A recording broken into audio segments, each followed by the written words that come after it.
out this man meat right here. Oh no, not the Man meat.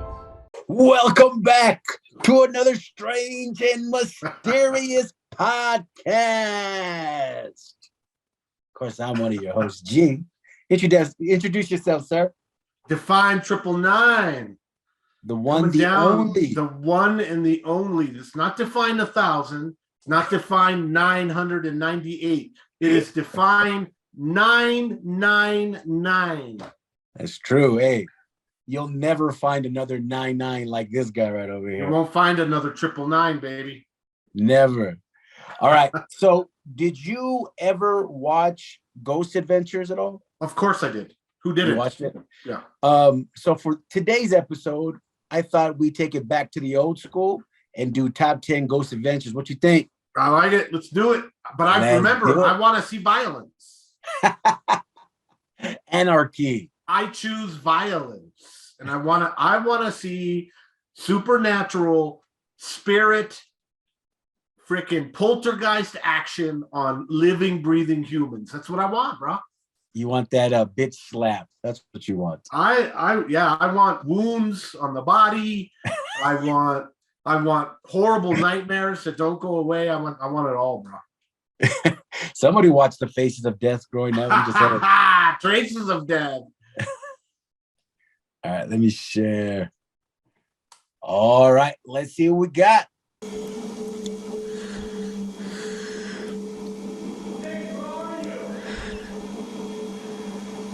That's going to show in the you bathroom. of a straight line on which if the brick was launched or pulled in any way that it would have gone in a straight line. And you'll be able to see that. So I talked about Zach Bagans and his museum in Vegas before, but he is probably more well known for being a paranormal investigator on Ghost Adventures. He is joined by co-investigators Aaron Goodwin, Bill Tolley, and Jay Waisley, and previously Nick Roth. Now, it's been going on for more than a decade with 19 seasons that consist of 213 episodes and 47 specials, so within all these episodes looking at haunted places, we know that the investigative team at Ghost Adventures has had their fair share of scares.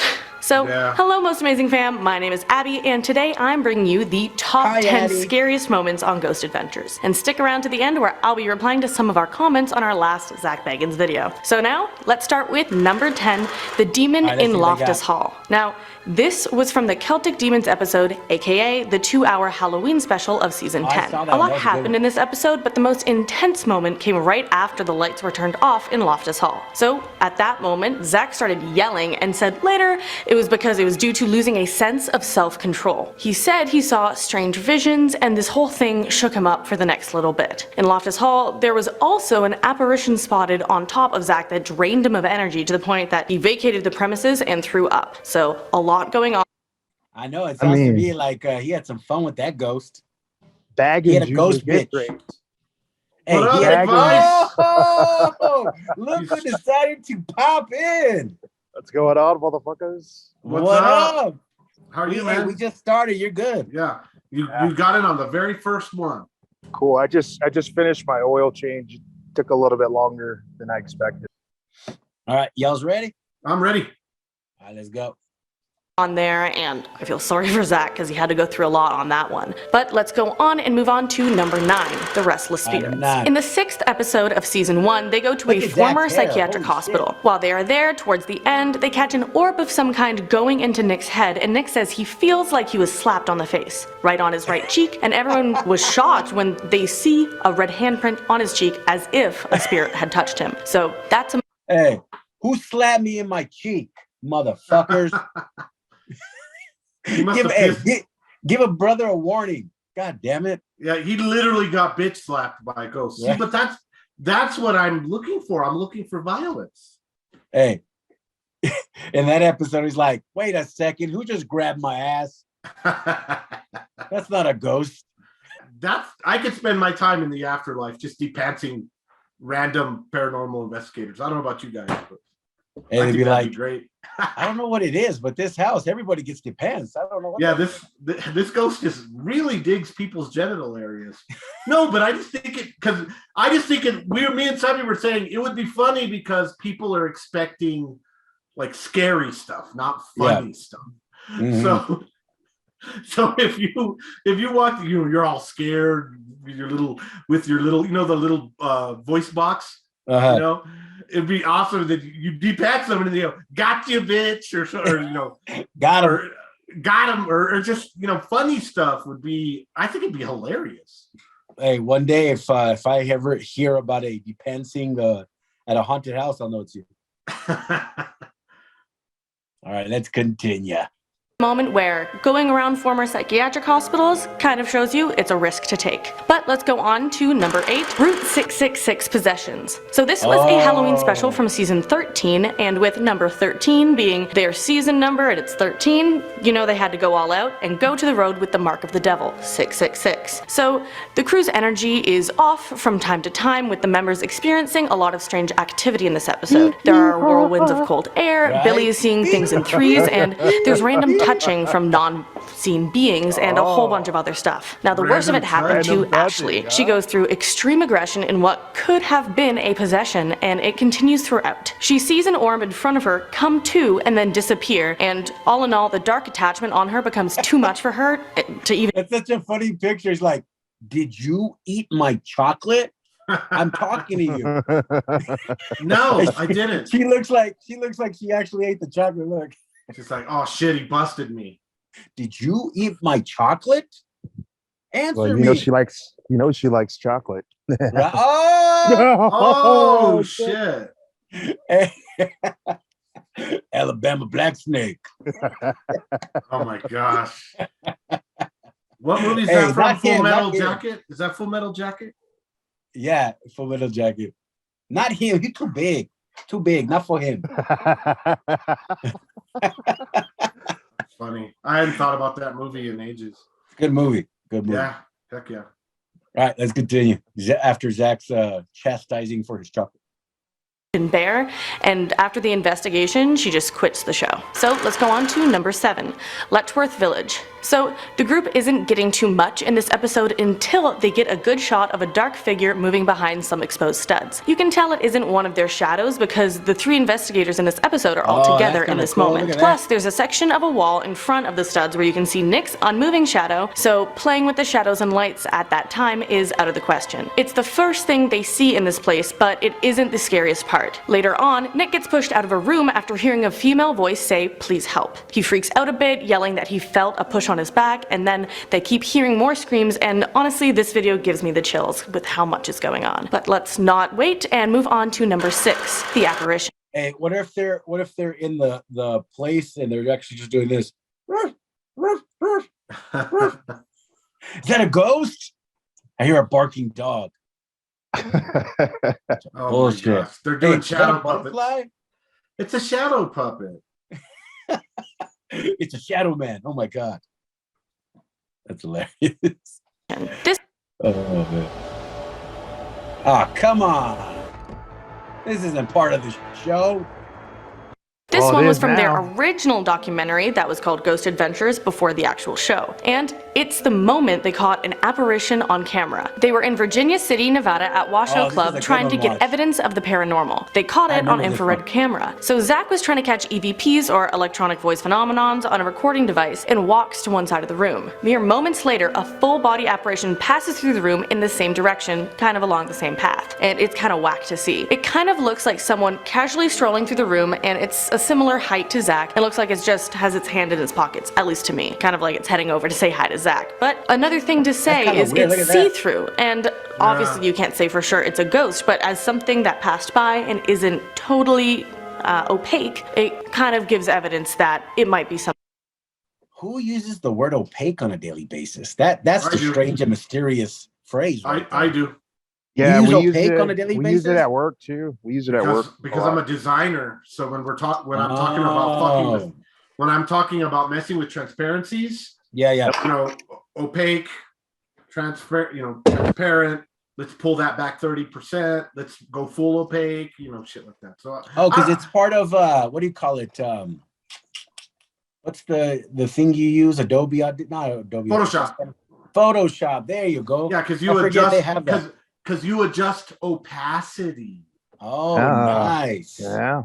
So I'm one. So in the designer fields, visual graphic design type fields, people use opaque all the time. Yeah, and then we use opaque at work because we have a film that's an opaque film, and then we actually use opacity a lot because we have stacks. Wow. So we have to look at our air emissions opacity every day. So nice. So both of you on a regular basis. I know. Gabe's over here. It's just you, man. What the hell? Yeah. What? Hey, I deal with colors world. and numbers. That's all I do. That's all I do. ABCs. That's all I do. What the hell, dude? Poor Gabe. He was trying to make a point and we ruined it. God damn it, hey, Vice. Motherfucker. Sorry about that, Gabe. I'm not technical people. I'm Goddamn not technical motherfucker. All right, let's continue.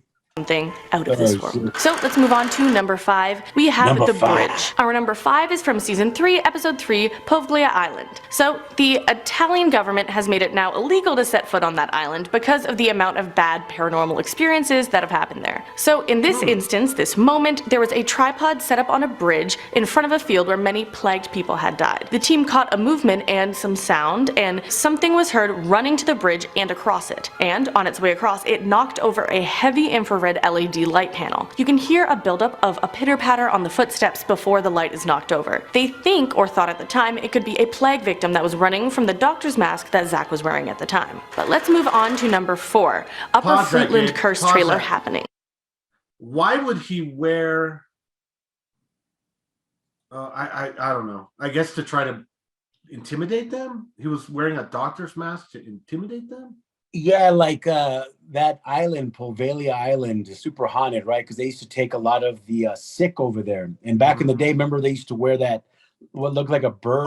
Right? He's talking about a plague doctor's mask. There you go, plague. So he wore one of those to kind of I thought it was just like a doctor's respirator or something. No, it was like that. And then they like went walking inside the building. And then all kinds of crazy shit started happening. He got possessed, and there's all kinds of. Yeah, that's like throwing a rock in a. You only show up as the one thing that all these ghosts, the last living memory they had, right? The fucking plague doctor coming. That ain't gonna end well. Yeah, so he got possessed, and yeah, it was a bad time for Mr. Baggins. All right, let's continue.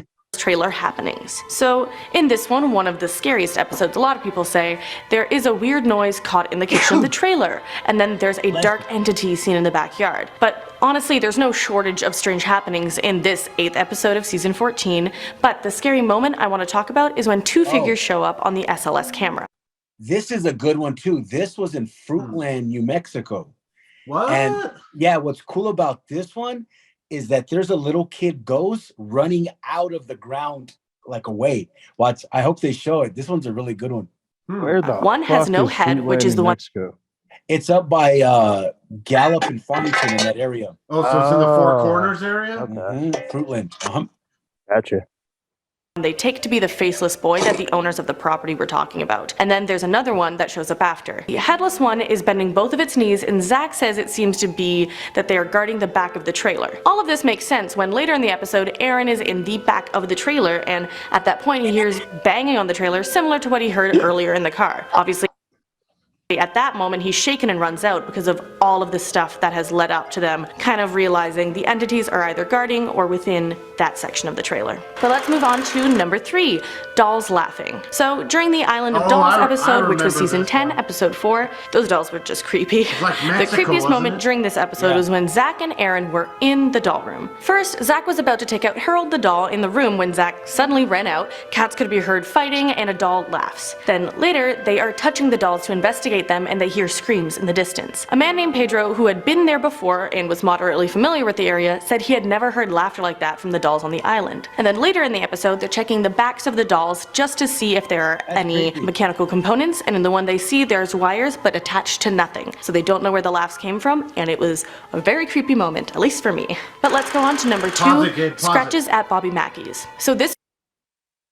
Tell me, both of you, tell me that a trip to Mexico, because you know that's hopefully close to a touristy area, a trip to Mexico, even a short weekend trip to one of the resorts, and then maybe we'll go with our girls, right? We'll take the girls, and we will take a day trip to this fucking island, dude. I want to go to this fucking island. Oh yeah, that would be pretty cool. Scary Because as fuck, but scary. Cool. Well, we'll do a strange and mysterious live, or maybe not live, but pre-recorded. But yeah, we'll plan a trip when the plane tickets are kind of cheap, and we'll find out where it is, and then we'll spend like two days at the resort, and then one of those days will be to go into this island. We will have to rename that episode "A Strange and Mysterious Podcast / Drunk Fest." She'll be back. I might disappear for that episode. I'm like, fellas, McVice is here, but I don't know we where. We lost track of him in that red light. Fellas, I'll be the one. A Strange and Mysterious Podcast does not promote hookers. Yeah, but anyway, I think that'd be fun going to this place. That would be fun. All right, let's move on. I don't know where the laughs came from, and it was a very creepy moment, at least for me. But let's go on to number 2, Scratches at Bobby Mackey's. So this was from season 1, episode 1 of Ghost Adventures, and it still gives me the chills. During their lockdown at Bobby Mackey's Music World at around 2 a.m., they investigate the basement, and then they investigate the infamous well. At this point, Zach says he's feeling dizzy and has a burning sensation on his back, and then he lifts up the back of his shirt, and there are 3 long scratch marks down his back. He's visibly shaken and then shouts, "Did someone just scratch me?" And there's a funny little voice break. Someone pointed that out. But anyways, he keeps asking who's scratching me, and I know I would too, because it was 3 long scratches down his back. And now later on, I like that demonstration. 3 long. Yeah, because you know she's fantasized about Zach. Oh, I mean, the dude's swole. I mean, she probably has this fantasy that they go to do a ghost house, just him and her on a private investigation or something. They both get touched or something. Yeah. But in all seriousness, if I could be for sure that I wouldn't be like a spirit like hang on to me and follow me home, I would be interested to experience what it would be like to be attacked by a supernatural entity that leaves marks, just to say that you had done it. You wouldn't want to try that? No. Gabe? No. It's just, I mean, they're just little scratches. Me and her are like the types in the movie, like, hey, we need to get the fuck out of here. Yeah, the Pancho's like, we need to go find out what that is. No, I'd be like, I'd be getting scratched and be like, you guys would be all scared to be leaving, and I'd be like, guys, we're just getting started here. What the fuck? We're already gone. You guys are just gone. Like after the third scratch, you're like, yeah, I'm over here like thinking this is rad, man. This ghost is attacking me. Anyway, sorry. Now let's move on. They talked to, I believe, a priest, and they said that could be a symbol of a demon being there. As 3 is a very common symbol in kind of demonology or demon encounters. But let's go straight on to number 1, where we have the OG moment that probably hooked us all to watch Ghost Adventures, which is the flying brick. So this moment was before the team got their cable TV show and was probably a big factor in the team getting that show. In their original documentary called Ghost Adventures, which I mentioned before, they showed their investigations across multiple locations and culminated at the Goldfield Hotel. So in the basement, as they are exploring, Zach says, "Is that you making all that noise?" And as he gets to the tail end of that sentence, a brick and some other items lift off the ground. So the team runs away and they get separated, and you can hear sections of the team yelling, "Nick, where are you?" And some people say they've heard a girl's voice say, "Don't stop," when his camera points down the hall. And the team did eventually get out, and then they explained why they ran away from what they had been chasing. They were saying some things are too powerful, or at least that in other words. And yes, when you cannot see what's throwing bricks, I think. Have you ever seen that episode? Why would a girl's voice say "don't stop"? I don't know. Aaron might be at it again. You know that guy. Yeah, I'm just saying, like, why would a girl's voice be like "don't stop"? Like, what's going on there? Show you enjoying yourself. Music. Yeah. Hey, maybe the ghost kicked the brick with its foot in some kind of spasm. Have you guys ever seen that episode before? I don't think that episode is cool. So what happens is the brick flies out, right? Mm-hmm. And what's even crazier, there's a piece of wood that's by it that lifts off the ground and it like gets thrown. And they got that all on camera. It's nuts.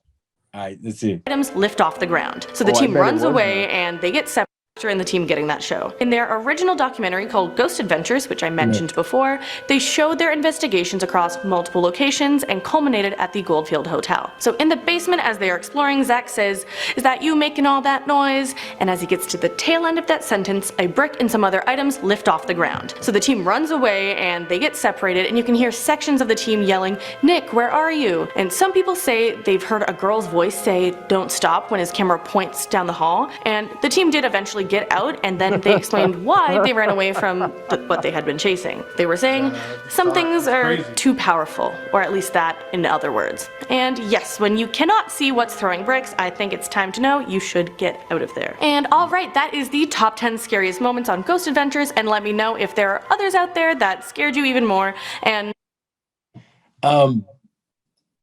it kind of sucks they didn't show like the complete. I get it because of the copyright and all that shit. But man, I think that one is one of the best paranormal situations caught on camera ever. Because what's cool is that the brick is actually shown flying off the ground. Yeah. And then the wood behind it flies off too. So if you get a chance, if our viewers get a chance, go check that one out. That's a really good one. Yeah, I'm gonna have to.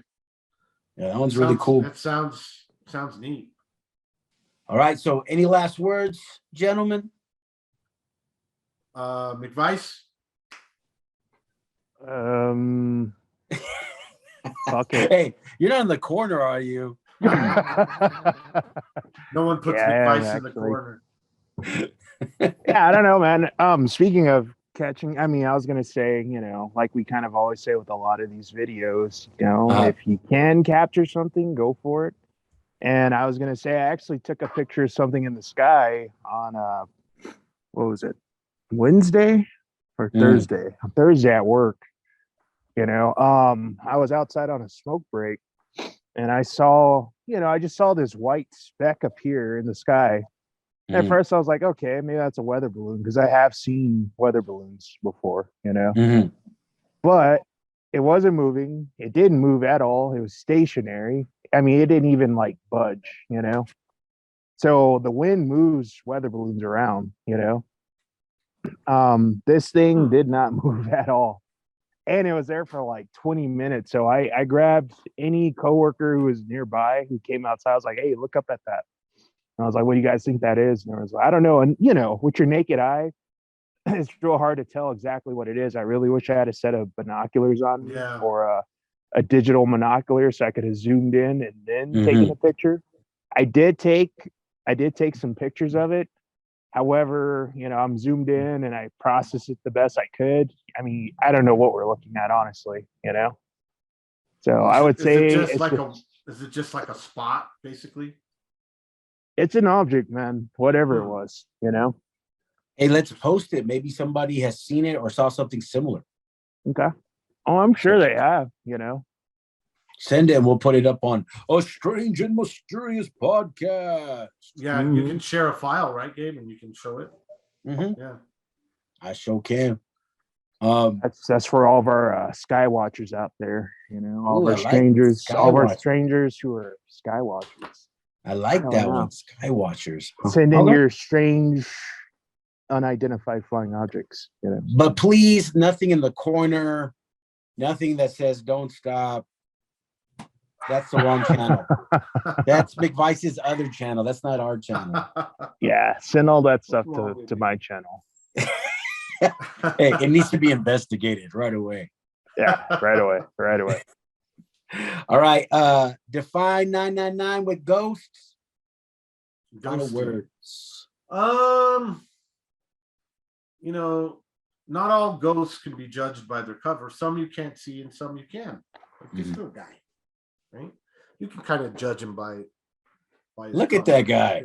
Adorably cute. But I think, for me, if you're gonna try to get footage or film, for the most part, not many people have died doing this. So I think you're pretty safe. You have to like tamp down that initial fear, and maybe you'll get lucky and you'll get attacked and they'll leave wounds on your body. Maybe you'll get lucky and they'll wound you. If any ghost team is looking for a crash test person, Define 99's the man.